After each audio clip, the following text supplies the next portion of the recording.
কাটোয়া থেকে একটি যাত্রী বোঝাই বাস বর্ধমান অভিমুখে যাচ্ছিল। সেই সময় গাড়িটি নিয়ন্ত্রণ হারিয়ে উল্টে যায়।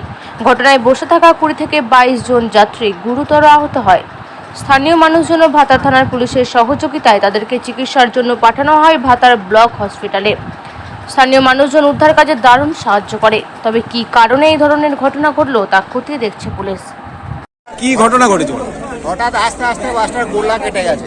আচ্ছা, তার ফলে ও আর টাল সামালতে পারে না, ড্রাইভার লাফ মেরে দিয়েছে, দিয়ে বাসটা পাল্টে খেয়ে গেছে।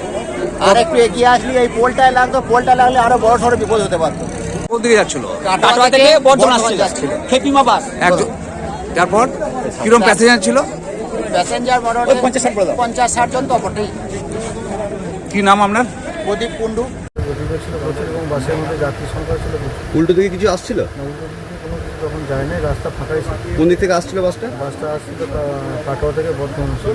ঘটনা তখন টাইম কটা হবে? দক্ষিণ তখন ওই 11:30 11:40। কাটোয়া থেকে বর্ধমান দিকে যাচ্ছিল তো? কাটোয়া থেকে বর্ধমান দিকে যাচ্ছে।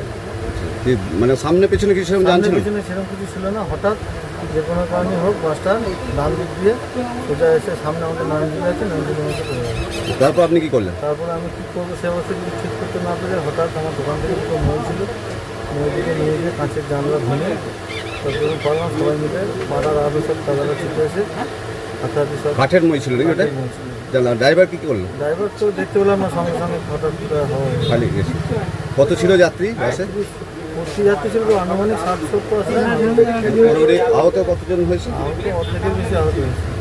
মহিলাও ছিল তো? মহিলাও ছিল, বাচ্চাও ছিল, সবাই ছিল। তারপর আপনি কাঠের মই নিয়ে গিয়ে কাঁচ ভাঙলেন? কাঁচ ভাঙলাম, হাতাহাতি করে সব বার করলাম। মই দেখতে পেলাম নামালাম, ওখানে নালা তো মানুষ নামতে পারছিল না। পাড়ার লোকজন সব আরও সব ছুটে এলো নাকি? সবাই ছুটে এলো। কি নাম বললেন আপনার? স্বরূপ চক্র। এখানেই আমার ব্যবসা? এটাই দোকান, আমার এটাই। কোনখানটা হয়েছে এটা? আমার দোকানের একটুখানি আছে, এই আনন্দ মেলা? আনন্দ মেলার উল্টো দিকে। আমার দোকান থেকে একটুখানি পেছনে হয়েছে। বড় কিছু মানে কি? বড় দুর্ঘটনা কিছু না। দু একজন বেশি সিরিয়াস? মারা কেউ যায়নি। আশা করছি এরপর খবর নিয়ে দেখতে হবে।